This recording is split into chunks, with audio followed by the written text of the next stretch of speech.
Right now, the mayor of Graham, Jennifer Talley, spending a little bit of time with us. What do you say to the folks that have been in Graham for a lot of years? Maybe they own the home that they grew up in or something like that. What do you say about the growth that's, obviously happening all over Alamance County, but I just read a stat that Graham is one of the number one destinations where people want to move and they want to develop in the state of North Carolina.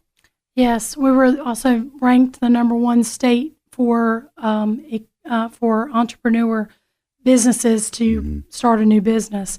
So we do have a lot of people that want to relocate here, and I have the strongest record of any council member for protecting established neighborhoods.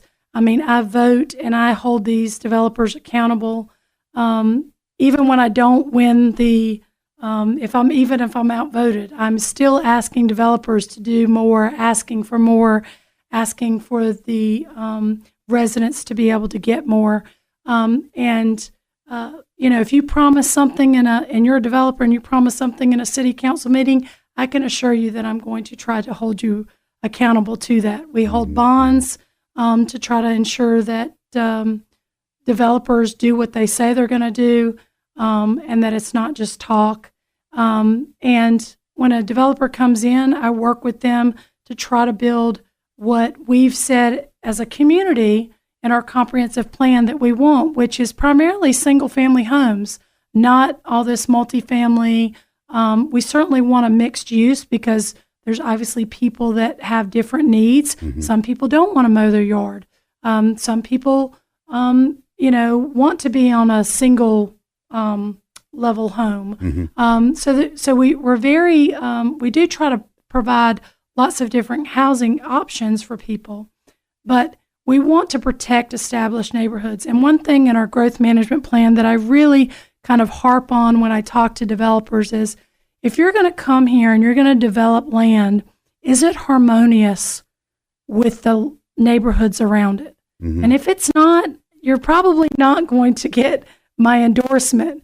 I don't work for developers. I work for the residents of Graham. They are the ones that elect me, and I fight pretty hard in those council meetings for my residents. You can look at YouTube. You can certainly look at my voting record, and I absolutely am somebody that stands up for the residents of Graham in established neighborhoods. And again, I go back to the fact that you have some experience with construction. Whereas I don't know the other opponent does that, or I don't. I can read plans. I'll give you an example. We had a developer that came that said that they wanted to build an apartment complex, but they didn't call it an apartment complex. They said they wanted to build senior living. And one of the things that I asked, because I do have, my husband's a fourth generation contractor, and the company has been around since 1916. His great-grandfather helped build the inside of the courthouse. So we have really deep ties, multi-generational ties here to Graham, and love this little town. But when they said they wanted to do that and they wanted to have this for senior living, very first question I ask is, well, where's the elevator? Well, we don't have an elevator. So you're going to tell me that you're trying to build this for seniors, second and third stories with a staircase? That didn't ring true to me. So,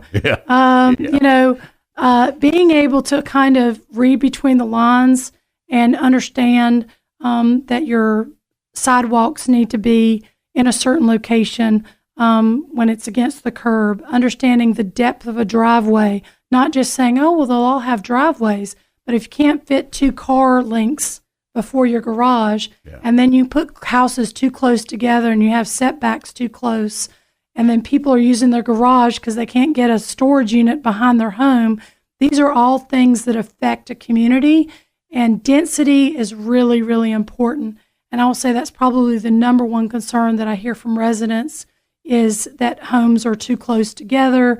There's cars parked on the road, cars parked across the sidewalk. What good is a sidewalk if you've got 7 cars down one block parked across the sidewalk? If got kids getting off the bus, walking down the middle of the road because there's cars parked on both sides and also cars parked on the sidewalks. We really, really have to be very careful to have representatives on our city council that understand construction and that will make sure that they are protecting the residents. And, just looking at a set of plans, being able to envision what that's actually going to look like in real life is important. And not everybody has that set of skills. So luckily, I've been able to do that for my residents. And I think the projects that I've been able to get developers to do while being on the council have been a stark difference to some of the developments in the past that have been approved. And I stand very proud, really, of the work I've been able to do. There were some apartments that were going to be built on Gilbert Street that we talked the developer into building single-family homes.